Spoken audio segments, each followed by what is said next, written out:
రాగానే ప్రభు చూస్తారు, మీరు ఎందుకు వచ్చారు అని అడగగానే మరి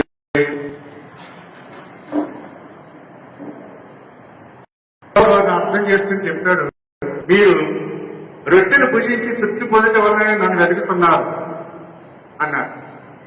కేవలం మీరు అక్కడ ఈ 5 వేల మంది అక్కడ ఆహారం భుజించారు కాబట్టి రొట్టెలు తిన్నారు కాబట్టి మళ్ళా రొట్టెల కోసం దగ్గర వచ్చారు అంటే తప్ప మీరు దేనికోసం రాలేదు. అంటే మీకు ఓరకనే ఆహారం దొరుకుతుంది కాబట్టి ఇక్కడికి వచ్చారు అని ప్రభువారు వారిని ప్రశ్నించారు. ఇటువంటి అంటే మానవ మాత్రులుగా మనటువంటి బలహీనత కలిగి ఉన్నాం మనం అందరం కూడా. మనకి ఏదైనా ఓరకనే దొరుకుతుందంటే కొంచెం ఆశగా వెళుతూ ఉంటాం. మరి ముఖ్యంగా అనేక మంది కష్టపడక్క లేకుండా ఏదో సంపాదించిన ఆశతో ఉంటూ ఉంటారు.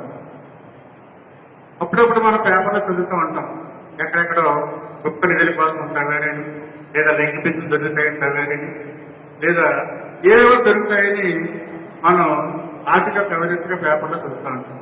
అంటే ఊరికే దొరికే మనం ఎటువంటి సమాజం చేసేస్తున్నామంటే మరి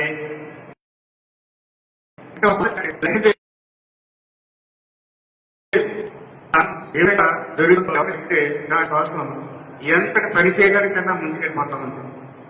రకరకాల శత్రు పూజలు చేసి, రకరకాల భయంకర పనులు చేసి, మరి ఏవో చేసి ఆ లక్ష్మిని ఊరికే పొందాల, ధనాన్ని ఊరికే పొందాలని ఏవో చేస్తూ ఉంటాం.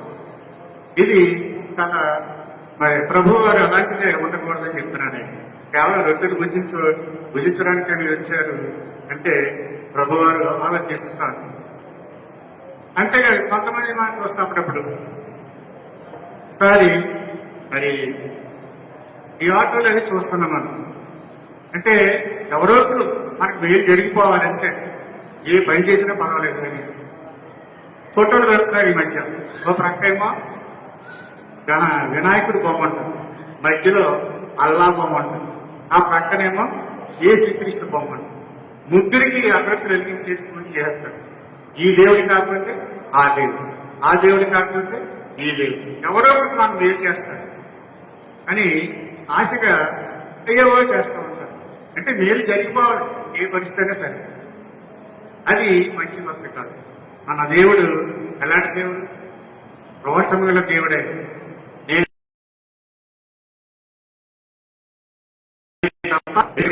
భూమి ఎందరూ భూమి కింద నేలంటే ఏ విగ్రహాన్ని కూడా నువ్వు పూజించకూడదు.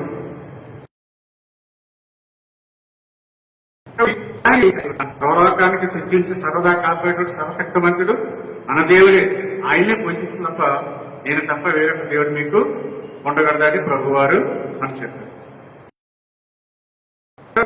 ఆ జనులు రాగానే మీరు ఎందుకు ప్రయాసపడుతున్నారు? ఈ క్షయమైన ఆహారం కోసం ఎందుకు కష్టపడుతున్నారు?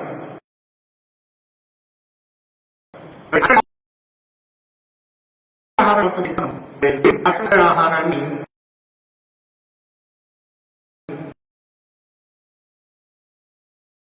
తీసుకొని ఎక్కడ దొరుకుతుంది? ఈ అక్షరమైన ఆహారం తీసుకుంటే ప్రభు వారు చెప్తున్నారు, ఈ ఆహారం తీసుకున్నవాడు ఎన్నడూ ఆకలిగడు, ఎన్నడూ దప్పిక పొందడు అని చెప్తున్నారు. అయితే ఆ ఆహారం ఎక్కడ దొరుకుతుంది? మేము ఆహారం సంపాదించుకోవడానికి ఎక్కడెక్కడికో తిరుగుతూ ఉంటాం, ఏయో పనులు చేస్తూ ఉంటాం, సాయంత్రంగా ఆహారం సంపాదించుకుంటాం. కొంతమంది అయితే మరి ఉద్యోగస్తులు అయితే నెలంతా పనిచేసి మరి వారు వచ్చిన జీతంతో ఆహారం సంపాదించుకుంటూ ఉంటారు. ఇలాగ రకరకాలుగా ఆహారం సంపాదించుకుంటాం. మీరిచ్చే ఈ అక్షరమైన ఆహారం, ఈ జీవాహారం నాకు ఎక్కడ దొరుకుతుంది అంటే ప్రభువు చెప్తున్నాడు, అది ఎక్కడ దొరకదు. మనిషి కుమారుడు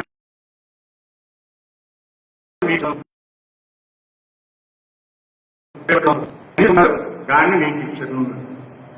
మరి మనిషి కుమారుడు ఇచ్చే ఆహారం ఇస్తే 6:8 వాళ్ళు అడుగుతున్నారు, వాళ్ళు మా ఆహారం కోసం రకరకాల పనులు చేస్తున్నాం కదా, మీరు ఇచ్చే జీవాహారానికి మేము ఎటువంటి పనులు చేయాలి అని ప్రభువారు అడుగుతుంటే ప్రభువారు ఏమంటున్నారంటే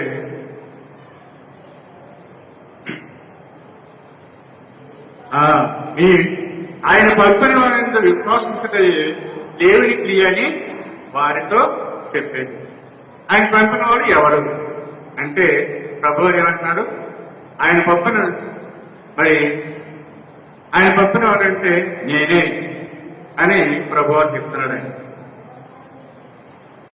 ఆయన విశ్వాసించటే మరి నిత్య జీవము. మనం చేయవలసిన పని ఏంటంటే యేసుక్రీస్తు ప్రభువారు ఇచ్చే జీవహారం పొందాలంటే ఆయన తండ్రి పంపిన వారి మనిషి కుమారుని విశ్వాసం నుంచి ఉంచుటయే దేవుని క్రియ అని వారు చెప్పినట్టుగా మనం చూస్తున్నాం. అయితే మరి మరలా అడుగుతున్నారు వారు పంపిన విశ్వాసం ఉంచాలంటే నువ్వు ఏ సూచిక్రియ చేస్తావు అని అడుగుతున్నారు.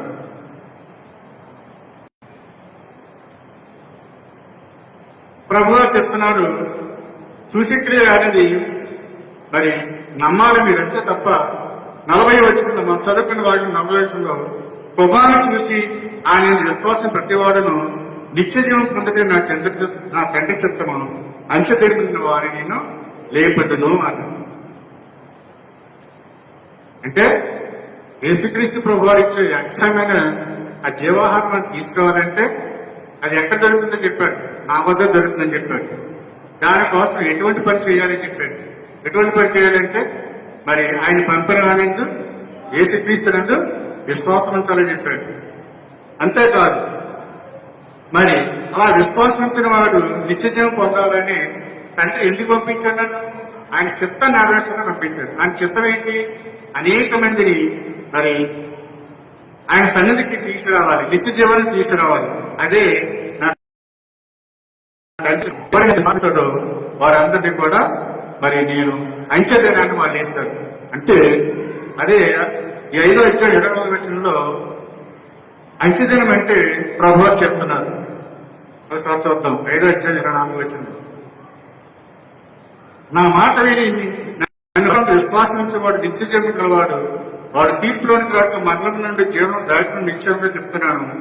మృతులు దేవుని కుమారుని శబ్దం విని గడి వచ్చినది, ఇప్పుడే వచ్చినది, దానిని వినివారు జీవించడం మీతో నిశ్చయముగా ప్రభు వారు ఆయన వచ్చే 2వ రాత్రి గురించి చెప్తున్నాడు.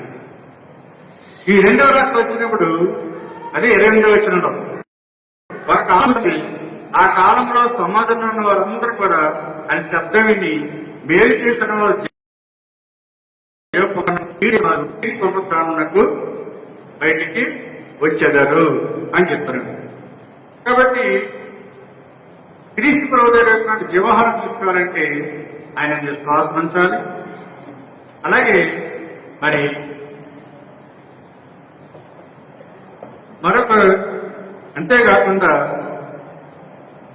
తండ్రి చిత్తం నెరవేర్చాలంటే క్రీస్తు ప్రభువారు అనేక మందిని నిత్య జీవానికి నడిపించారు. ఈ 2 కార్యములు చేయాలని ప్రభువా చెప్తున్నాడు.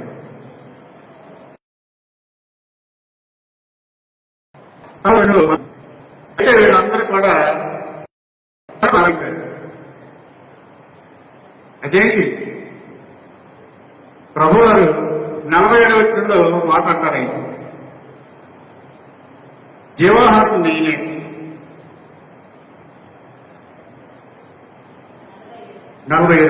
జీవాహారం నేనే. మీ పితరులు అరణ్యంలో మన్నాను తిని సరిపోయేది, దీన్ని తినవాడు చావకుండానట్టు పర్లోకుడు దిగి వచ్చిన జీవాహారమును నేనే అన్నారండి. కాబట్టి మనమందరం కూడా మొట్టమొదట క్రీస్తు ప్రభువు నేను అందరి పెట్టలేక మనం అందరం మొట్టమొదటి ఏం చేయాలంటే ఆయన అంటూ మనం ఈ క్షయమైన ఆహారం కోసం కష్టపడకుండా మరి ముఖ్యంగా అక్షరమైన ఆహారం కోసం కష్టపడాలి అని ప్రభువా చెప్తున్నారు. అందుకే మరి పౌలు గారు చెప్తున్నాడు, ఆయన రోమియోలు రాసిన పత్రిక 6వ అధ్యాయం 23వ వచనంలో అంటాడైన పాపంలో వచ్చే జీతము మరణం, అయితే దేవుడు మనకి క్రీస్తు చేసినందు నిత్య జీవము అన్నాడు. మనం ఈ లోకంలో ఎంత కష్టపడి సంపాదించినా మరి ఏం చేసినా అది కేవలం వ్యర్థం, మరణం మరణించే వరకే ఉంటుంది తప్ప అది మనకి నిత్య జీవాన్ని కలిగజేయదు. కేవలం యేసుక్రీస్తునందు విశ్వాసమే మనకు నిత్య జీవనంలో కలిగజేస్తుంది.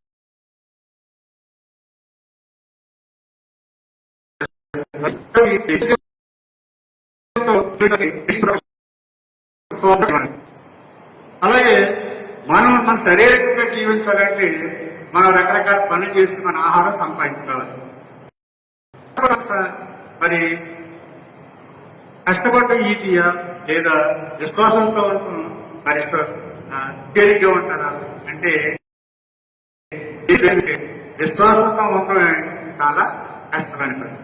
రోజు ఏదో ఒక పని చేసి లేదా తన ఉద్యోగం మన శరీరాన్ని, మన కుటుంబాన్ని, మన ప్రాంతం అన్ని పోషించుకోగలుగుతాం. కానీ విశ్వాసంతో జీవించాలంటే ఈ రోజుల్లో మరి విశ్వాసం చాలా కష్టం.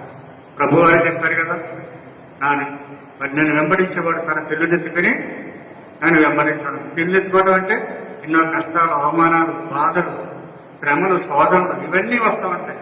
ఇవన్నీ భరించి ఎప్పటి వరకు ఉండాలి? మనం మరణించే వరకు కూడా విశ్వాసంలో కొనసాగితేనే మన నిత్య జీవానికి వారసులు అవుతాం. అందుకని మరి ప్రకటన గ్రంథం 2వ అధ్యాయంలో పరిశుద్ధాత్ముడు చెప్తున్నాడు 10వ వచనంలో, ఒకసారి చదువుకున్న చూడండమ్మా. ప్రకటన గ్రంథం 2వ అధ్యాయం 10వ వచనం. ఇదిగో మీరు శోధింపబడినట్లు అపవాది మీలో కొందరిని చెరసాల్లో వేయింపబోతున్నాడు. 10 దినములు శ్రమ కలుగును, మరణము వరకు నమ్మకముగా ఉండును.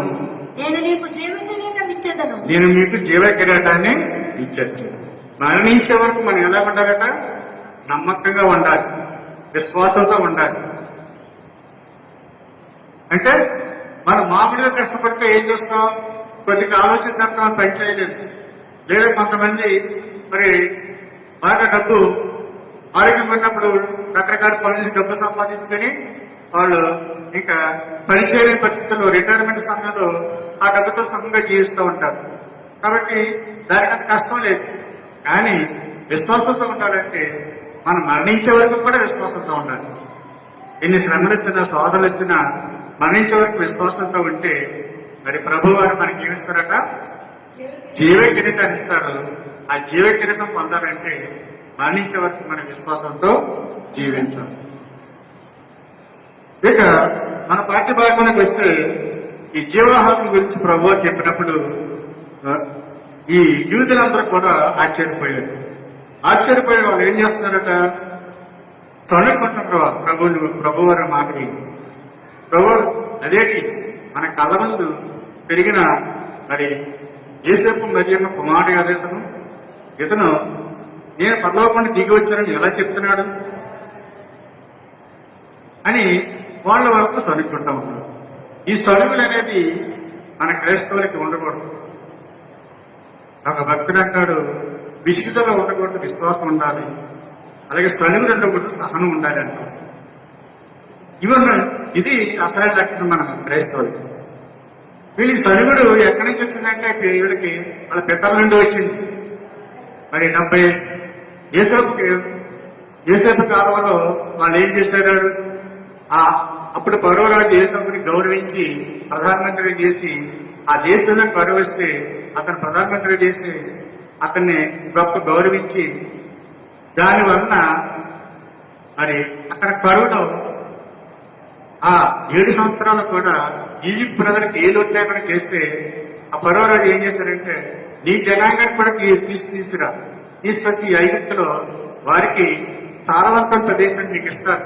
అది గోషేను ప్రాంతాన్ని చెప్తారు. అది గొప్ప సారవంత ప్రదేశాన్ని ఇస్తాను తీసుకురా అంటే మరి 70 మందితో యేసేపు తన కుటుంబాన్ని తీసుకుని వచ్చి ఆ గోషేను ప్రాంతంలో పెడతారు. సుమారు 430 సంవత్సరాలు పెరుగుతారు వాళ్ళు. అప్పటికి ఎంతమంది అవుతారు? కొన్ని లక్షల మంది అయిపోతారు. అయితే వీళ్ళు అభివృద్ధి చెందుతూ ఉంటే ఐగుప్తీయులకి అసలు పెరిగిపోయింది. ఆ రాజులు పోయారు. యేసేపు కాలం పోయింది, ఆ రాజులు పోయారు. రకరకాలుగా నెమ్మదిగా పరో రాజులు మారిపోయి వీళ్ళంటే అసూయ పెద్దలు మొదలుపెట్టారు. ఇది ఎక్కడైనా ఉన్నది. దేవుని బిడ్డలు ఎక్కడైనా అభివృద్ధి చెందుతుంటే అందరూ అసూయపడుతూ ఉంటారు. నేటి కాలం, పాతకాలమైనా నేటి కాలమైనా అదే, ఇప్పుడు కూడా అదే జరుగుతుంది. మరి ఒక సర్వే చేశారు, ఏంటంటే మతాల వారిగా సర్వే చేశారు. ఎవరు ఎక్కువ మంది చదువుకుంటున్నారు, హిందువుల, ముస్లింల, క్రైస్తవులు. మరి క్రైస్తవులు ఎక్కువ మంది చదువులో ముందుకెళ్తున్నారు. అంటే పూర్వకాలం నుంచి కూడా క్రైస్తవ మిషనరీలకు ప్రోత్సాహం వల్ల ఏమి అలా చదువు అంటే ప్రాముఖ్యత మనలో పెరిగింది.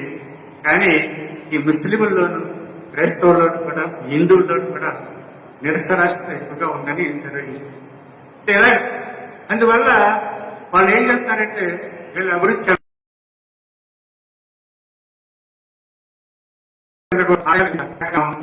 అని ఇప్పుడు కూడా మరి రకరకాల ప్రయత్నాలు జరుగుతున్నాయి. మరి చర్చలు ధ్వంసం చేయడం అని, ఏవో ఆటంకాలు కల్పించడం అని అన్నాను. ఏది ఏమైనా దేవుని వాక్యం అది ఎవరు అడ్డుపెట్టిన ఆగదు. అది ముందుకు రెండించెల కట్టం అది దూసుకుంటూ ముందుకు పోతానే ఉంటుంది. కాబట్టి ఈ ఎప్పుడైతే ఈ ఇశ్రాయేల్ జనాంగం పెరిగిపోవడం మొదలుపెట్టారో వాళ్ళు అసలు పెరిగిపోయి వాళ్ళ నెమ్మదిగా రాజులు మారి కొంది చివరికి ఏం చేశారంటే ఎంతో ఘోరంగా ప్రతి ఇశ్రాయేల్ చివరికి బానిసలుగా చేసేవారు. బానిసలుగా చేసి ఎంతో భయంకరమైన సేవ చేస్తుంటే వీళ్ళ నిట్టూర్పులు దేవాదేవుడు ప్రభువైన దేవుడు విని వాళ్ళు ఏం చేశారంటే మోషే నాయకత్వంలో ఐగుప్తు దేశాన్ని విడిపించడం మొదలుపెట్టి రకరకాల తొందరగా వదలలేదు. రకరకాల 10 తెగులు రప్పించి ఆ పరో రోజులు భయపెట్టే కానీ వీళ్ళు వదలకుండా మరి మోషే చివరికి వాళ్ళని విడిపించి అరణ్యకుండా పాలు తేలు ప్రారంభించే కారణం చేసరికి తీసుకురావడం మొదలుపెట్టాడు. వచ్చిన తర్వాత మొట్టమొదట ఎర్ర సముద్రం తగిలింది, దేవుడు గారిని తప్పించాడు. తర్వాత ఏం చేశారు వాళ్ళు, సూర్యారణ్యానికి వచ్చారు. వాళ్ళు సూర్యారణ్యంగా రాగానే అక్కడ త్రాగడానికి నీళ్లు, మారాయణ ప్రాంతం వచ్చినప్పటికి నీళ్లు తాగుతుంటే నీళ్ళన్నీ కూడా చేదుగా ఉన్నాయి. అప్పుడు సరైన మొదలుపెట్టారు, ఏంటి ఈ నీళ్లు మమ్మల్ని చంపడానికి తీసుకొచ్చావా అని మొదలుపెట్టారు. మోషే ప్రభు వారు ప్రార్థించగానే ఒక చెట్టు వేసి అందులో వృక్షం తీసుకుని నీళ్లు భద్రంగా మారుతుంటే అలా చేస్తారు. మళ్ళీ అక్కడి నుంచి చీని అరణ్యానికి వస్తారు. అక్కడ వచ్చిన తర్వాత వీళ్ళు తెచ్చుకున్న ఆహారం అంతా అయిపోతారు. ఆ తినడానికి ఆహారం లేదు, ఆహారంతో చంపడానికి తీసుకొచ్చావా మళ్ళా సరైన ప్రారంభిస్తారు. మళ్ళా దేవుడు ప్రార్థిస్తే మరి దేవుడు ఆకాశాన్ని మన్నాను కురిపించి వాళ్ళు చేస్తారు. తర్వాత రెపోదేంలో దిగుతాడు, ప్రయాణం సాగిస్తారు. అక్కడ నీళ్లు ఉండవు. మమ్మల్ని సంప్రాన్ని తీసుకొచ్చావా అంటే అక్కడ హోరేపు బండ ఉంటుంది, ఆ బండ మీద కొట్టు నీళ్లు వస్తాయంటే అన్ని లక్షల మందికి చక్కని నీటిని ఇచ్చే దేవుడు కాపాడుతాడు. ఇలా చేసుకున్నప్పటికి కూడా వీళ్ళకి మన్నా తింటే రుచి ఉండదు. అయ్యో ఆ ఐగుప్తులో మేము చేపలు తిన్నాం, బీరకాయలు తిన్నాం, ఉల్లిగడ్డలు తిన్నాం, దోసకాయలు తిన్నాం, ఇవన్నీ తిన్నాం. కానీ ఇక్కడ మాకు కేవలం రోజు వచ్చే ఆహారమా, మేము తినలేకపోతున్నాం. ఏంటి మమ్మల్ని చంపడానికి, ఆకలితో చంపడానికి తీసుకొచ్చామంటే మోషేకి కోపం వచ్చేస్తుంది. ఎప్పుడు కోపాడు నేను ఇన్ని లక్షల మంది నేను గర్భానికి అన్నానా, నన్ను చంపే నేను వీడితో నేను భరించలేను, నేను తీసుకురాలని అంటే మోషే నువ్వు కంగారు పడకని ప్రభువారు సముద్రం నుండి పూలను రప్పించి ఈ విధంగా ప్రభువుని దేవాదేవుని ఎన్నోసార్లు విసిగించాడు. ఇక్కడ కూడా యూదులు చనుకోవటం మొదలుపెట్టారు. ఈ చనువుడు అనేది ఉండకూడదు. ఏదైనా సరే మనకు సహనం ఉండాలి, ప్రభువారిని ప్రార్థించాలి, నాకు ఇచ్చి ఆలస్యమైనా మనం విసిక్కకూడదు, మరి చనువుడు ఉండకూడదు. దేవుణ్ణి మనం ఎప్పటికప్పుడు ప్రార్థిస్తూ ఉంటే దేవుడు ఆయనే మన మనవాలకించి మన పనులన్నీ చేస్తూ ఉంటాడు.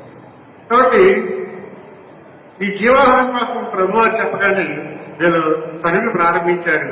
ఎన్ని చెప్పినా దేవుని దిగివచ్చిన, పరలోకం దిగివచ్చిన జీవాహారం నేనే, నన్ను నమ్మితేనే మీరు నిత్య జీవాన్ని పొందుతారు. అంతే తప్ప మరి ఎవరు కూడా నన్ను నమ్మని వాడు ఎవరు కూడా నిత్య జీవానికి రాలేడు అని ప్రభువారి ఖచ్చితంగా చెప్పారు.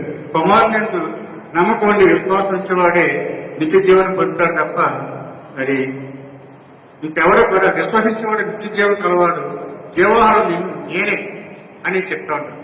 మీ పితరులు మన్నా తిని చనిపోయారు, అయితే మీరు తినకుండా మీరు చావకుండా ఉండాలంటే పరలోకంలో దిగి వచ్చిన ఆహారం నేనే. ఈ ఆహారం భుజించిన వాడు ఎప్పుడు కూడా జీవిస్తాడు, నిత్య జీవం పొందాడు. ఈ ఆహారం అనేది ఈ లోకానికి ఈ జీవానికి అనేది నా శరీరం ఈ ఆహారం అని ప్రభువారు ఖచ్చితంగా చెప్తారు. కాబట్టి ప్రభువారు మరి నిత్య జీవం నుంచి ఈ ఆహారాన్ని మనకి ఇస్తున్నారు. కాబట్టి మనమందరం కూడా ఈ అక్షయమైన ఆహారం గురించి కష్టపడుతున్నాం, కానీ నిత్య జీవమైన ఆహారాన్ని మనం పొందుతున్నామా లేదా అంటే మన విశ్వాసం ఉందండి, దేవుని విశ్వాసం ఇచ్చాం, మేము జీవాహారం తీసుకుంటున్నాం అని మనం అనుకుంటాం. అంతటితో ఇదవకూడదు. జీవాహారం ఎవరు తీసుకుంటారు అది కూడా ప్రభువారు చెప్పారు. ఎవరు తీసుకుంటారు అక్కడ వాళ్ళు ఇక్కడే మాట చెప్తారు. ప్రభువారి దగ్గరికి ఎవరు వస్తారట? తండ్రి చిత్తం ఉన్నవాడే ప్రభువారు వస్తారు.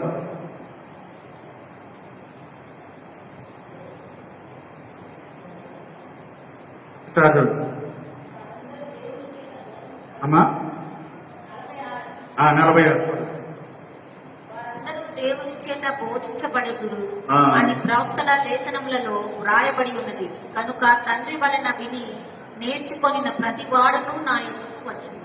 అవును, అది కాదు మా మాట కాదు.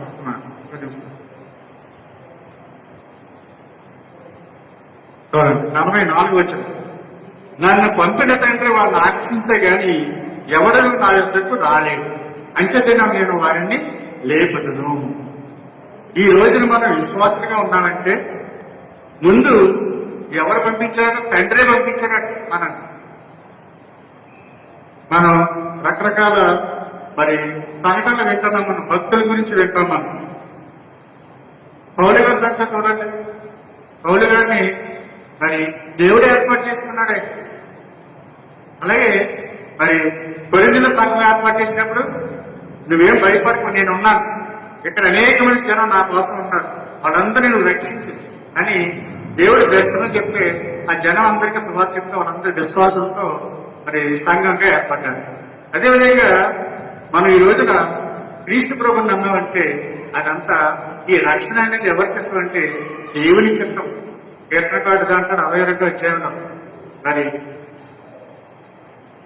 దేవా నా ప్రాణం దేవుని నాకు మమకున్నది, ఆయన వల్ల నాకు రక్షణ కలుగుతున్నది అంట. కాబట్టి ఈ రక్షణ అనేది ఆయన ద్వారా వస్తుంది, అంతే తప్ప మనమంతా ఈ రక్షణ సంపాదించలేము. మనం ఎంతో మంది మరి భక్తులు ఆయన ఏర్పాటు చేసుకున్నారంటే ఈ రోజు ఇంత సువార్త ప్రకటించబడేదంటే అది దేవుని ఏర్పాటు తప్ప వాళ్ళ గొప్పతనం కాదు. మరి అనేక భక్తులు కాలు సంతోషంగా కానీ భక్తి సింగ్ గారు కానీ ముఖ్యంగా మరి మన ప్రాంతంలో సేవ చేసిన మంగమూరి దేవదాసయ్య గారు కానీ అందరూ మాశ్రమణి గారు కానీ ఇక మన అయ్యగారు జ్ఞానసనయ్య గారు కానీ వీళ్ళందరూ కూడా దేవుడు ఏర్పాటు చేసుకున్న వాళ్ళు సేవ చేయడానికి. అందువల్లే వాళ్ళు ఎంతో సేవ చేసి అనేక మందిని క్రీస్తు ప్రభువారి దగ్గరికి రప్పించారు. ప్రభువారు కూడా అదే అన్నారు, నన్ను పంపిన తండ్రి వాళ్ళని ఆకర్షించే గాని ఎవడో దగ్గరకు రాడు అనగా మరి దేవుని రక్షణ అనేది ప్రభువారే తెలుసు. ఆయన తెలుసు. యోహాను సువార్త 2వ అధ్యాయంలో ఉంటారు, యేసు ప్రభు అందరినీ ఎరిగినవాడు, అందరి హృదయాలను ఎరిగినవాడు. ఈ బిడ్డ ఆ సమస్యల్లో ఉన్నాడు కాబట్టి ఇతనికి సువార్త చెప్తే ఆయన దగ్గరికి వస్తే రక్షణ పొందుతాడు అన్న ప్రభువారు ముందే ఏర్పాటు చేసుకుని మనందరికీ కూడా ఆయన దగ్గరికి రప్పిస్తాడు. అందువల్ల మనం ఈ రోజున రక్షణ భాగ్యాన్ని మనం పొందుతాం. కాబట్టి మనం ఈరోజు ఈ వాక్యం ద్వారా మరి ప్రభువారు చెప్పింది ఏంటంటే మనం అక్షయమైన ఆహారం కోసం కష్టపడాలి. మరి క్షయమైన ఆహారం కోసం కాకుండా అక్షయమైన ఆహారం కష్టపడాలి. అయితే ఈ అక్షయమైన ఆహారం ఎప్పుడు తీసుకోవాలి? దేవుడు మనకి ఎలా ఇస్తారు అంటే మనం మామూలు ఆహారం ఏ విధంగా అనుదినము తీసుకుంటున్నామో ఈ అక్షయమైన ఆహారం కూడా అనుదినము తీసుకోవాలి. ఇదే యోహాను సువార్త అంటాడు, ఆది యందు వాక్యం ఉండెను, వాక్యము దేవుని యొక్క ఉండెను, వాక్యమే దేవుడే. దేవుడే, యేసయ్యే వాక్యం, వాక్యమే దేవుడు. కాబట్టి అనుదినము ఈ ఆహారం మనం ఎలా తీసుకుంటున్నాము, ఈ జీవవాక్యాన్ని మన అనుదినం కూడా చదవాలి. చాలా మంది మరి ఆదివారం మాత్రమే బైబిల్ తెస్తారు, ఇంటికి వెళ్ళగానే బైబిల్ మూల పడేస్తారు, ఇంక దాని జోలి కాదు, మళ్ళా ఆదివారం వస్తేనే బైబిల్ చేస్తాం. అది పద్ధతి కాదు. దేవుని వాక్యం అనుదినము మనం చదువుతూ ఉంటే అది దేవుణ్ణి మనం ఆహ్వానించలేము. అదే జీవాహారం మనం తీసుకున్నట్టుగా ప్రార్థన గడపాలి. కుటుంబ ప్రార్థన, సాయంకాలం ప్రార్థన, అలాగే తెల్లవారుజామున దేవుని ప్రార్థించాలి, వాక్యం చదువుకోవాలి. అనుదినం కూడా మన ఆహారం ఏ విధంగా మరి 3 పూట తీసుకుంటున్నామో మన దేవుని యొక్క ఆహారాన్ని ఎప్పుడు వీలైనప్పుడు దేవుని వాక్యం చదువుకుంటూ ప్రార్థించాలి. అదే జీవాహారం పొందడం అని ప్రభువారం చెప్తున్నారు. ఇక ఈ రక్షణ వాక్యం పొందాలంటే ఖచ్చితంగా మనందరం కూడా యేసే ప్రభు నోటితో ఒప్పుకుంటాం, ఆయన ముట్టులోకి లేచి మరి మన హృదయంలో మనం విశ్వసిస్తే అదే ఆయనకి రక్షణ భాగ్యం కలిగిస్తుందని పౌలు గారు కూడా మనం చెప్తున్నాం. ఇక పేదరిక రాసిన పత్రికలో రక్షణ మనం యేసుక్రీస్తుని ఒప్పుకున్నాం, దేవుడని ఒప్పుకున్నాం, అంతతో సరిపోతుందా? పేతురు గారు అంటున్నారు, మరి నువ్వు జీవించినంత కాలం జీవించాలంటే విశ్వాసం అనేది నీ జీవితానికి ఒక పునాది. ఆ పునాది మీద మన గృహం కట్టుకోవాలంటే పునాది వేస్తాం.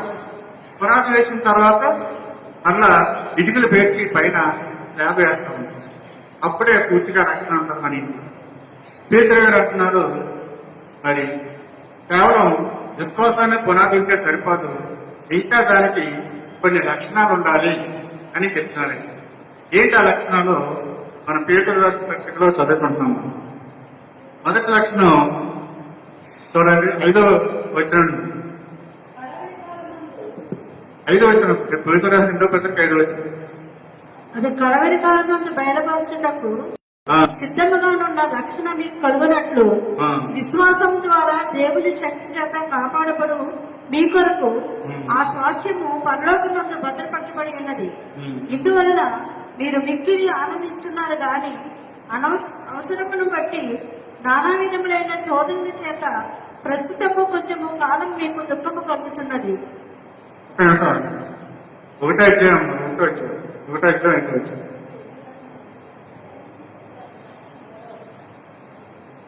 ఈ హేతుల చేత మీరు మీ మట్టికి పూట జాగ్రత్త కలవాలి. విశ్వాసం నందు సద్గుణమును, సద్గుణమునందు జ్ఞానమును, జ్ఞానమునందు ఆశానిగ్రహమును, ఆశానిగ్రహము సహనమును, సహనమును భక్తిని, భక్తి అయిన సహోదర ప్రేమను, సహోదర ప్రేమను దయను అమర్చుకునండి. ఇవి పేతురుగా చెప్తున్నది. మనం క్రీస్తు ప్రభు వారి కృప వల్ల ఆయన యొక్క విశ్వాసానికి వచ్చాం. మనం విశ్వాసానికి వచ్చిన వాళ్ళం మరి జీవించడం అంతటితో సరిపోతుందా అంటే అది చాలదన్నాడు. విశ్వాసం అనేది కేవలం పునాది లాంటిదే. ఆ పునాదిని మనం ఈ సద్గుణము, జ్ఞానము, ఆశానిగ్రహము, సహనము, భక్తి, సహోదర ప్రేమ, దయ, ఇవన్నీ కూడా ఒకదాని మీద ఒకటి ఇటుకలుగా పేర్చుకుని ప్రభువాన్ని ఆ గృహంలో మన హృదయంగా నిర్మించుకొని ఆ గృహంలోనికి ఆయన ఆహ్వానించాలి అని పౌలు గారు చెప్తున్నారు. విశ్వాసం ఉంటుంది. మరి దేవుని యేసుక్రీస్తుని నోటితో ప్రభువుని ఒప్పుకుని మరి ఆయన మృతులను లేచినట్టు ఎవరైతే ఒప్పుకుంటారో వాళ్ళు మరి నిత్య జీవనం పొందారని ప్రభు చెప్పారు. మనం మొట్టమొదటి విశ్వాసంతో ఒప్పుకున్న తర్వాత మరి సద్గుణం కలిగి ఉన్నామా లేదా? మన పాత గుణాల స్వభావం వదలలేము. మనం రకరకాలుగా మాట్లాడుతూ ఉంటాం. మనం దీనికి ఒక దైవదోషుడు ఒక చక్కని ఉదాహరణ చెప్పాడు. మన పాత గుణాన్ని వదిలేసి సద్గుణాలను అలవర్చుకోవాలి. ఒక తండ్రి కొడుకు ఉన్నారు, వాళ్ళిద్దరు కూడా దేవుని ఆలయానికి రెగ్యులర్ గా వచ్చేవాడు, దేవుని నమ్మారు. ముఖ్యంగా మొదటి ఆదివారం ప్రభుత్వ సంస్కారాలు ముందుకు వచ్చేస్తూ ఉంటారు. మన దేవాలయం కూడా అంతే, మొదటి ఆదివారం రాగానే మొత్తం అంతా కూడా ఎండిపోతారు. వస్తుంటే దేవాలయానికి వెళ్లే ముందు ఒక అతను వీళ్ళకి డాష్ ఇచ్చాడు. అంటే కొంచెం చూసుకోకుండా గుద్దాడు. గుద్దగానే తండ్రి కొడుకులు ఇద్దరు ఇంకా వీళ్ళ దేవాలయంకి వెళ్తున్న సంగతి మర్చిపోయాడు. నీకు బుద్ధి ఉందా లేదా, నువ్వు చూసుకుంటున్నావు లేదా అంటే నడిచేస్తున్నారు వీళ్ళు. మీరు కూడా పక్కన నడవచ్చు కానీ వాడు మీరు చూడరు కాబట్టి నువ్వు మమ్మల్ని ఎందుకు గుద్దావు అని వేడు. అలా దెబ్బలాడుతున్నారు. మాట పెరిగి జనం పోగొట్టుకుని దెబ్బలాడుతున్నారు. ఈ రోజులో టైం జరిగిపోతున్నారు. అప్పుడు కొడుకు అన్నాడండి, నాన్న ప్రభుత్వ సంస్కారం అయిపోతుంటారు, మరి ఎంత లోనికి రాయంటే ఒరే నువ్వు ఇక్కడ ఉండు, వీడితో దెబ్బలాడుతూ ఉండు, నీళ్ళ సంస్కారం తీసుకుని వస్తాను అని లోపలికి వెళ్ళాడండి. ఆ సంస్కారం తీసుకుని వచ్చిన తర్వాత తాను తీసుకుని నువ్వే సంస్కారం తీసుకున్నాను.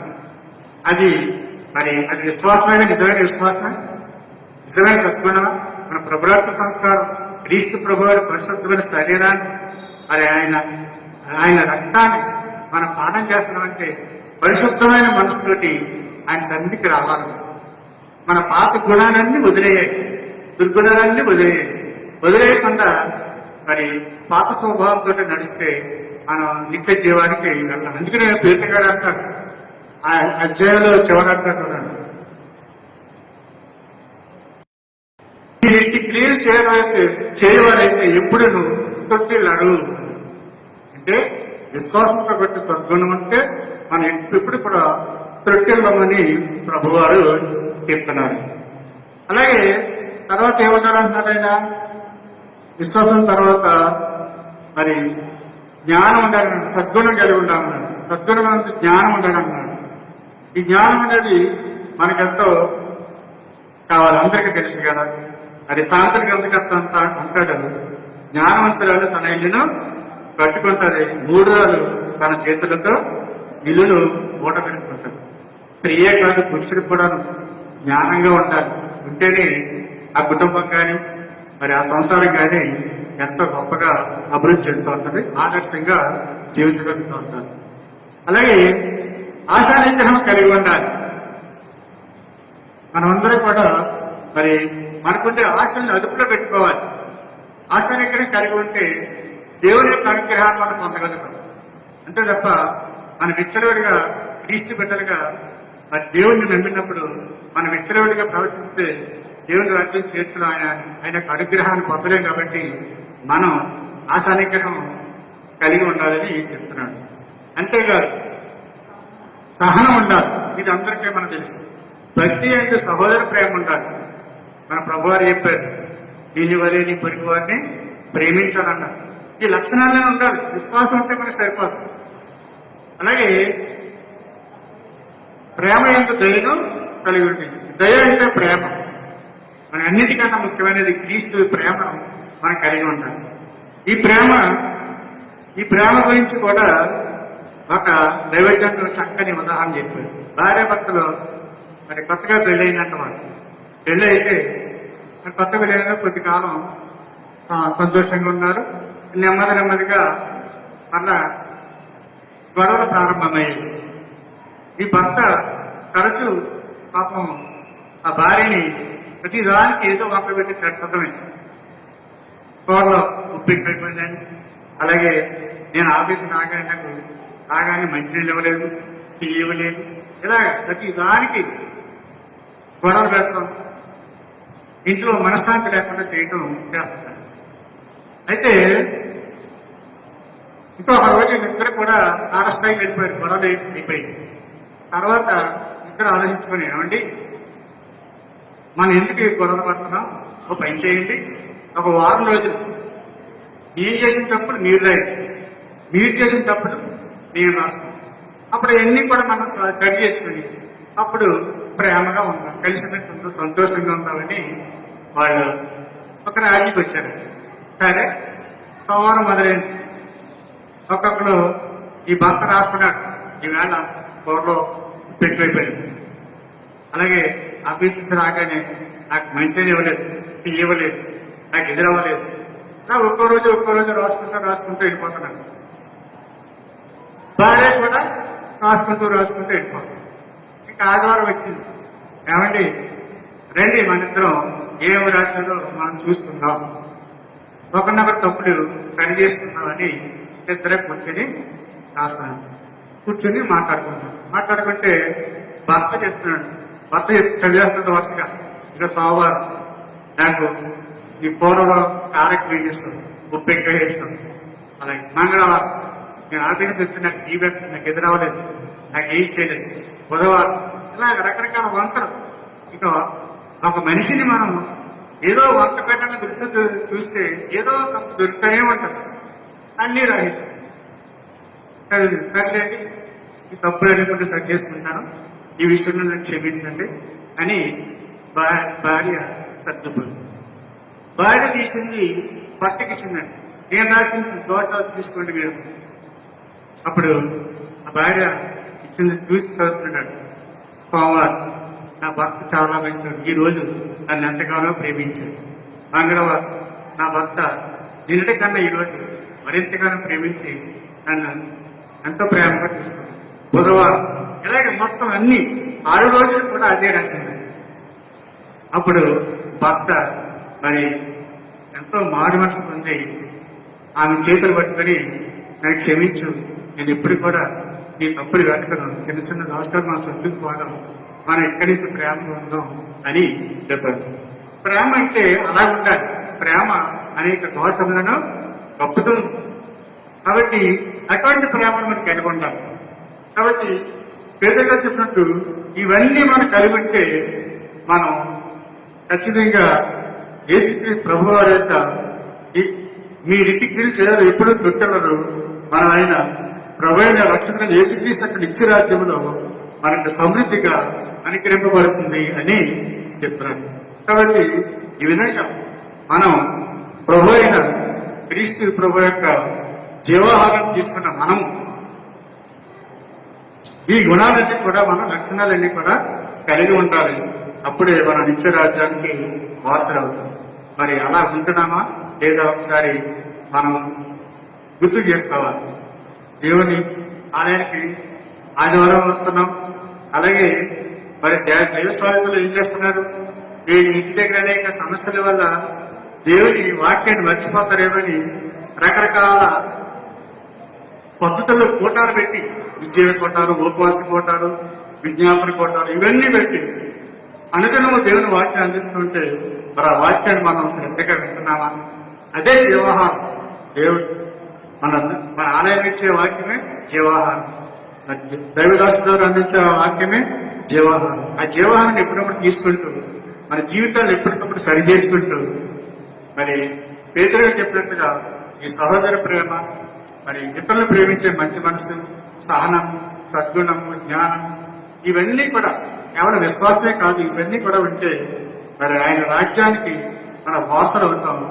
అట్టి వారసత్వం మనం పొందుకోవాలంటే అనుదినము జీవాహారమైన యేసయ్యను చదవాలి, ప్రార్థించాలి, ఆయన కృపతో ఆయన కృపకు పాత్రలవ్వాలి. ఆ విధంగా ఉండడానికి పరిశుద్ధాత్మ దేవుడు మనందరికీ ఒక శక్తిని దయచేయని కాక ఆమేన్.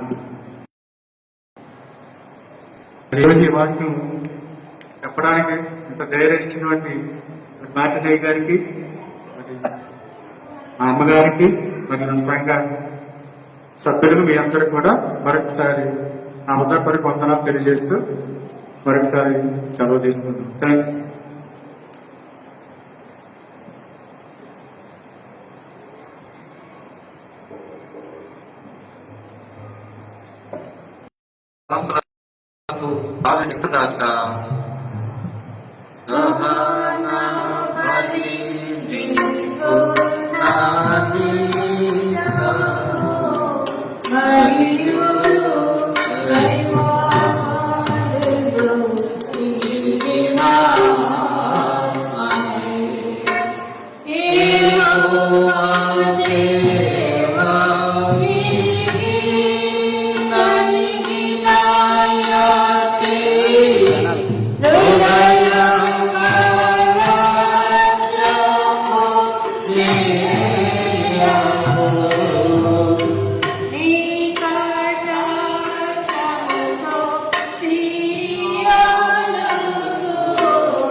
ప్రత్యేక పాన్ సమర్పించే బిడ్డలో ముందుకు వచ్చి ప్రత్యేక పాన్ సమర్పించగా కోరుతున్నాను. దేవుడు మీ చేతిలో మీ జీవితంలో చేసిన అద్భుతాలను బట్టి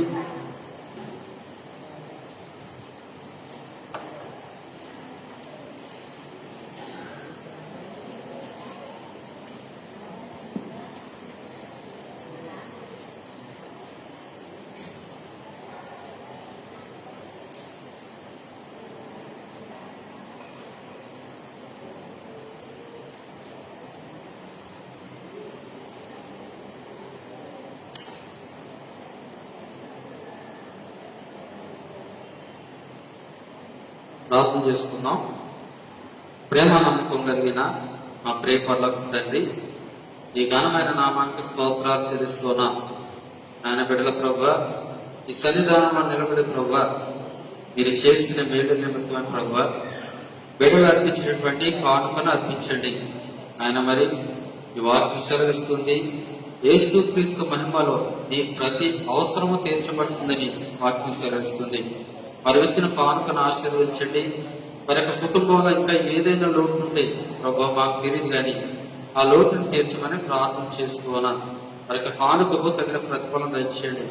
ఆయన మరి ఆకాశవాక్యం ఇంటి ప్రభు నీ కరుణను నీ కృపను కుమ్మరిస్తారని వాక్యం సెలవిచ్చింది. అటు రీతిగా మరి కుటుంబాల్లో ప్రభు యాజకత్వం చేస్తూ ఉండగా నాయన కృప చూపించండి, కనికరించండి. యుగమైన భయభక్తులు గల స్త్రీ కొనియాడబడుతుందని వాక్యం సెలవిస్తుంది. అటు రీతిగా ప్రభు వారి యొక్క ప్రతి అవసరాలను కూడా ఈ మహిమలో తీర్చమని, చిన్న ప్రార్థన నీ పాద సన్నిధికి చేర్చుకోమని త్వరలో రాబోతున్న మా రక్షకుడైనటువంటి యేసుక్రీస్తు పరిశుద్ధ నామంలో ఈ ప్రార్థన సమర్పిస్తున్నాను తండ్రి. ఆమేన్. మన తండ్రి అయిన దేవుని నుండి ప్రభు యేసుక్రీస్తు నుండి కృపయు సమాధానము నీకు కలుగునగాక. ఆమేన్. కూర్చుందా?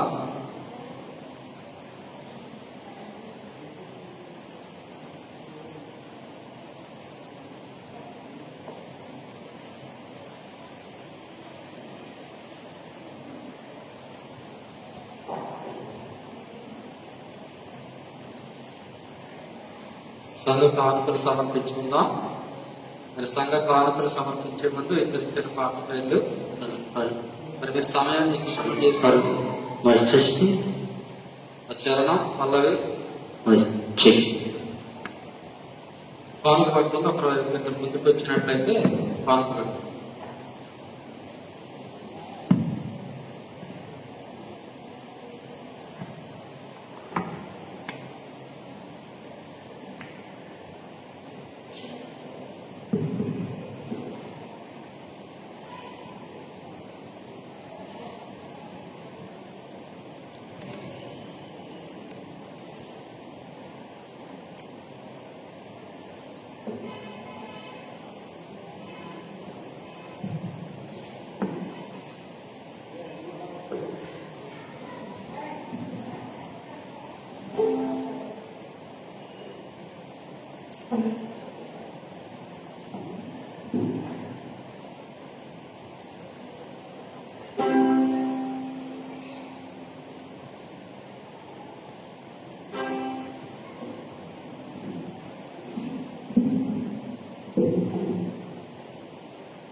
తల్లి ఉన్నదా తండ్రి ఉన్నదా నీ ప్రేమ జాలి యేసయ్యా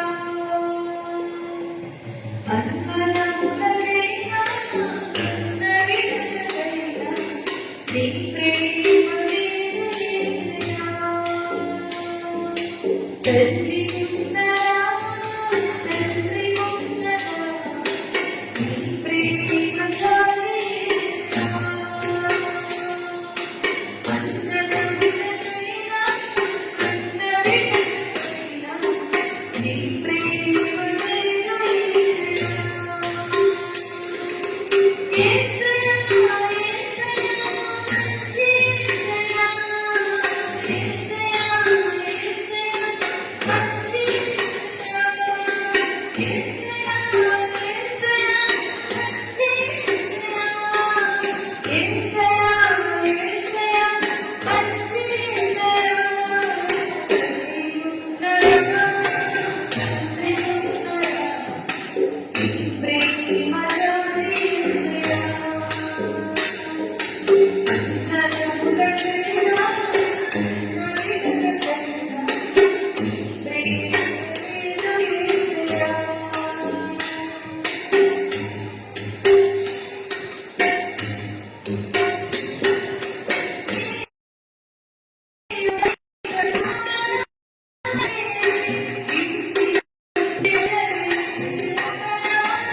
చేసుకుందాం.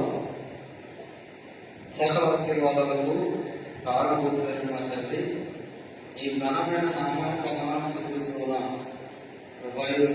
సంఘంగా ఈ విడమైన కృపణకు బలపరిచి ఆది ద్వారా మనం దర్శించి మాట్లాడిన విధానం చెల్లిస్తున్నాం. ప్రభు ఈ సేవలు వారికి అందిస్తున్నారు. మీరు రొట్టెల వలన, సూచక క్రియల వలన, అద్భుతాల వలన నన్ను నమ్ముతున్నారు తప్ప ఇచ్చే జీవంతో నమ్మటలేదు ప్రభు. అది గద్దించిన విధానం చెల్లిస్తున్నాం. మనిషి రొట్టె వలన జీవించడం కానీ దేవుని మాటల్లో ప్రతి మాట వలన జీవిస్తాడని వాక్యం సెలవిస్తుంది.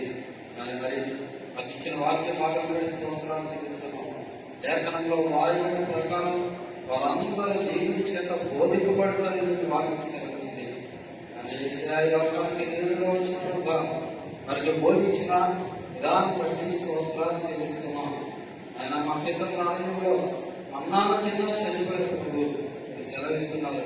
ఈ ఆహారం తినవాడు ఎన్నటికీ చనిపోవడానికి వాక్యం సెలవిస్తుంది. రక్షకులైన యేసయ్య రెండవ రాకడలో లోకానికి వచ్చినప్పుడు ఎవరైతే ఆ జీవాహారాన్ని భుజించి వారి భయభక్తులు కలిగి జీవిస్తారో వారిని అంత్య దినమున మీరు లేపుతారని వాక్యం సెలవిస్తుంది. అటు పాటలు ప్రభు ఈ దినాన్ని మాకు నేర్పించిన విధానం బట్టి స్తోత్రాలు చేస్తున్నాం. అయా యేసుక్రీస్తు చెప్తున్నాడు, నువ్వు పంపిన యేసుక్రీస్తు ప్రభుని ఎరుగుటనే ఇచ్చే జీవం అని వాక్యం సెలవిస్తుంది. అటు రీతిగా ప్రభావం చదివిన ఆహారం కాకుండా నిశ్చయములే జీవాహారాన్ని సంపాదించుకుని బిడలుగా సంఘాన్ని సిద్ధపరిచి బలపరిచి ఆశీర్వదించమని ప్రార్థన చేస్తున్నాను. ఆయన విడదచ్చినటువంటి పాత్రనైనా ఈ వారిపేట దగ్గర ఎత్తి పడుతున్నాను ప్రభు. ఆయన చూపించండి, ఆశీర్వదించండి. ఈ దక్షిణాస్తాన్ని ప్రభు వారి కుటుంబాల గురించి మనం ప్రార్థన చేస్తున్నాను. ఆయన ఏదైతే పొందాలని వారు ఆశపడుతున్నారో వారిని జరిగించండి. నన్ను గురించిన ప్రతి బిడ్డని జ్ఞాపకం చేసుకోండి. వారి అవసరం తీర్చిన ప్రభు. ఎవరైనా వివాహం కొరకు ఆశపడతారని ప్రభు వారికి కార్యం జరిగించమని ప్రార్థన చేస్తున్నాను. ఎవరైనా ఉద్యోగం కోసం ప్రయత్నం చేస్తారని ప్రభు నాకు తెలియదు అని వారి అవసరం తీర్చిన ప్రభు.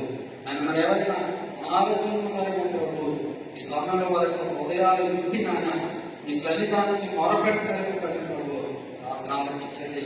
ప్రార్థనకైనా ప్రతిఫలం దయచేయండి. దినము కూడా మా రక్షకుడు చేసే శిలువలో ఉండి ఆయన యొక్క మాట ద్వారా రక్త ద్వారా మా మీద ప్రోహం చేసి మమ్మల్ని శుద్ధిపరిచిన విధానం పడి స్తోత్రాలు చేస్తున్నాను. భక్తులు సెలవిస్తున్నాడు, నేనైతే దేవుని మందిరంలో పచ్చని ఒలివ చెట్టు వల్ల ఉన్నాను సెలవిస్తున్నాను ప్రభు. అంటే యొక్క మందిరం యొక్క ఘనతను ప్రాముఖ్యత నాయన విడవకు తెలియచేయండి ప్రభు. ఒక దినము ఈ మందిరాలను గడిపితే 1000 దినముల కన్నా శ్రేష్టమైన ఆశీర్వాదం మందిరంలో కలుగుతుంది ప్రభు. వాసుని సెలవిస్తున్నాడు. తెలియక నాన్న మందిరాన్ని జ్ఞాపకం చేసుకోండి. అనేక మంది నాయన ఈ రాజ్యానికి వారసులుగా ఈ స్థలాన్ని నడిపించమని ప్రార్థన చేసుకున్నాను. ఆయన మన సంఘాన్ని నడిపిస్తున్నటువంటి దైవిక ప్రయాసం వ్యర్థంగా కాకుండా ప్రభు అనేక మందిని నీలో ఎదిగింప చేసి వారి జీవాహారం పొందే బిడలుగా సిద్ధపరచమని ప్రార్థన చేసుకున్నాను. దైవిక కుటుంబాన్ని ఆశీర్వదించండి. మరి యొక్క కుటుంబానికి ఏదైనా లోటు ఉంటే ప్రభావ ఆ లోటు తీర్చమని ప్రార్థన చేసుకున్నాను. ఆయన నేను రాష్ట్రంగా నన్ను కూడా అప్పగించుకుంటున్నాను. ఆ పరిచయం ప్రభు ఆశీర్వదించండి. ఊరు వచ్చిన ప్రతి బిడ్డను కూడా ప్రభావ పేరు పేరు చెప్పి ఆశీర్వదించమని ఏదైనా ప్రార్థన పాఠశాలకి చేర్చుకోమని ప్రభావం మా రక్షకుడైనటువంటి యేసుక్రీస్తు ప్రశస్తమైన నామంలో ఈ ప్రార్థన వివరించున్నాను తండ్రి.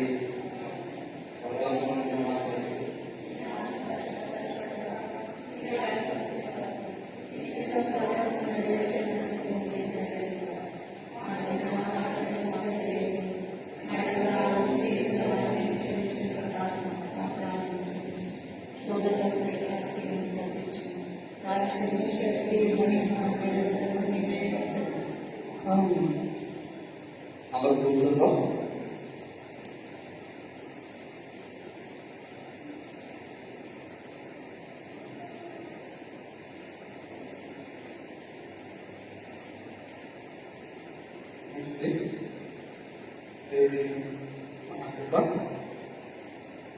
ప్రత్యేకించి రూపాంతర భాష గారికి వందనాలు తెలుసుకున్నాను. కరెక్ట్గా సిద్ధపడి వాక్యాన్ని అందించారు. నేను ఇంకా ఉండి వినే మీరు జాగ్రత్తని మనకు రికార్డ్ అయ్యేందుకు నేను వింటాను. చాలా సంతోషం.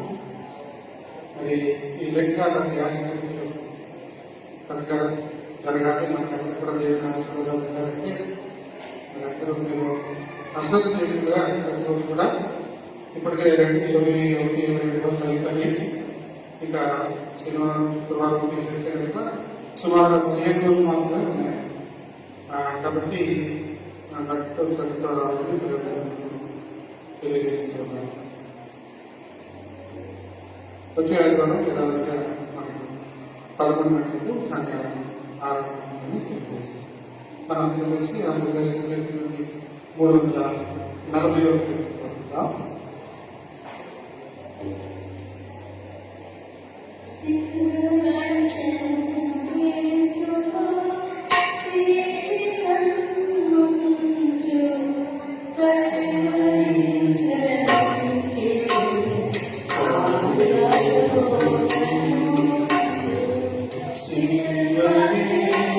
Silvani,